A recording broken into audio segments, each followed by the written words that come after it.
Users are the financial blood of YouTube. Without us, they don't exist. Now that we've established the balance of power, let's see if we can get YouTube to play ball. I've tried half a dozen times to contact YouTube over VoteBot attacks and flagging campaigns that constantly seem to stream over this and other channels. Interestingly, the only time I ever saw a response from YouTube was over a phishing email I received from someone claiming to be a YouTube representative. They'd given their channel an official look by embedding a featured video from YouTube's official advertised channel. I messaged this about them and they corrected the problem within hours.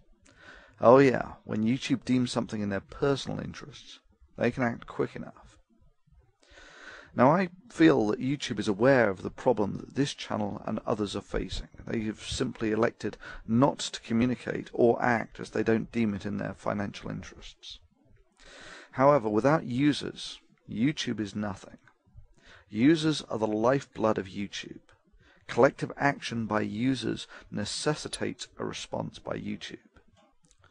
It has been my ongoing and lengthy experience that YouTube's help system is utterly ineffective and deliberately infuriating to use. It has become clear to me that YouTube not only reads messages sent to its advertised channel, but rapidly acts on them when it's in their best interests. This is, of course, essential to their financial existence of advertising revenue.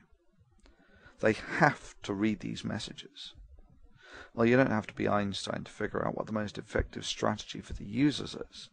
If you're going to protest as a user, do it where it's effective. If you're unhappy with YouTube's inaction regarding VoteBots, script voting, spamming, false flagging campaigns, and YouTube's inability to correct these mistakes, then feel free to voice your concern to this woman. Welcome to YouTube's very own brand channel. This is our version of an online media kit. I'm Susie Ryder. I'm the Director of Ad Sales at YouTube, and it has been staggering over the course of the last couple of years to see YouTube grow from a small video sharing site to garnering the 6th largest audience on the web. There are a couple things that a marketer or an advertiser needs to get. The first one is that on YouTube it's really about participating. Look at me dancing with Soulja Boy. I'm participating. You heard Susie. It's all about participation. You can take her up on her offer and contact her either directly through YouTube's advertised channel or via the link provided. Basically, Google Susie Ryder's name. Now, I have no doubt that a company like YouTube will do their best to get the spam filters on this first thing Monday morning. So if you want your voice to be heard, it's best to use unique wording and probably include the odd line about advertising, etc. Be creative. And yeah, it has occurred to me that YouTube might shut me down for this. I'm sure they could spin this into a violation of some sort. Hell, the guidelines are so vague that anything could be a violation. Well, anyway, that's for them to do the cost-benefit analysis on. For me, this is simply a calculated risk. If YouTube decide to play ball here, there will be less angry users writing the messages, and YouTube will be a better maintained and fairer forum. It's win-win.